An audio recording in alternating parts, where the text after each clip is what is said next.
Maharashtra DCM Ajit Pawar ಸಾವನ್ನಪ್ಪಿದ್ದಾರೆ. ಅಜಿತ್ ಪ್ರಯಾಣಿಸ್ತಾ ಇದ್ದ ವಿಮಾನ ಪತನವಾಗಿದ್ದು, ಅಜಿತ್ ಪವಾರ್ ಸೇರಿ 5 ದುರ್ಮರಣಕ್ಕೀಡಾಗಿದ್ದಾರೆ. ಮಹಾರಾಷ್ಟ್ರ ಡಿಸಿಎಂ ಅಜಿತ್ ಪವಾರ್ ಸಾವನ್ನಪ್ಪಿದ್ದಾರೆ.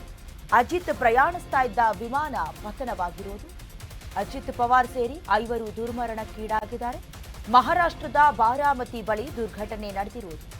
ಚುನಾವಣಾ ಪ್ರಚಾರಕ್ಕೆ ತೆರಳುತ್ತಾ ಇದ್ದ ಅಜಿತ್ ಪವಾರ್ ಮುಂಬೈನಿಂದ ಬಾರಾಮತಿಗೆ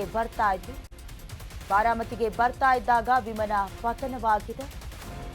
ಲ್ಯಾಂಡಿಂಗ್ ವೇಳೆ ವಿಮಾನ ಪತನವಾಗಿರುವುದು. ಮಹಾರಾಷ್ಟ್ರ ಡಿಸಿಎಂ ಅಜಿತ್ ಪವಾರ್ ಅವರ ಆಪ್ತ ಸಹಾಯಕ ಜಾಧವ್ ಹಾಗೆ 2 ಪೈಲಟ್ಗಳು ಸಾವನ್ನಪ್ಪಿರುವುದು.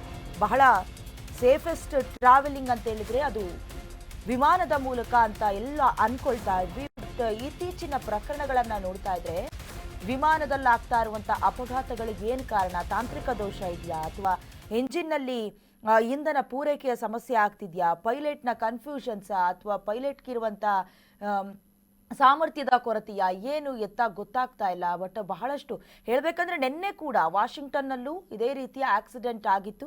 7 ಮಂದಿ ಸ್ಥಳದಲ್ಲಿ ಸಾವನ್ನಪ್ಪಿದ್ರು. ಇವತ್ತು ಬೆಳಗ್ಗೆ 8:45 ಆಸುಪಾಸಿನ ಹೊತ್ತಿನಲ್ಲಿ ಮಹಾರಾಷ್ಟ್ರದ ಡಿಸಿಎಂ ಅಜಿತ್ ಪವಾರ್ ಅವರು ಸಾವನ್ನಪ್ಪಿದ್ದಾರೆ. ಚುನಾವಣಾ ಪ್ರಚಾರಕ್ಕಾಗಿ ಅಜಿತ್ ತೆರಳುತ್ತಾ ಇದ್ರು ಅನ್ನೋ ಮಾಹಿತಿ ಸಿಕ್ಕಿದೆ. ಮುಂಬೈನಿಂದ ಬಾರಾಮತಿಗೆ ಬರ್ತಾ ಇದ್ರು. ಈ ಸಂದರ್ಭದಲ್ಲಿ ವಿಮಾನ ಪತನವಾಗಿರುವುದು, ಇನ್ನು ಲ್ಯಾಂಡಿಂಗ್ ವೇಳೆ ಪತನವಾಗಿರೋದು ವಿಮಾನ ಅನ್ನುವಂಥ ಮಾಹಿತಿ ಇದೆ. ಇದಕ್ಕೆ ಕಾರಣ ಏನು?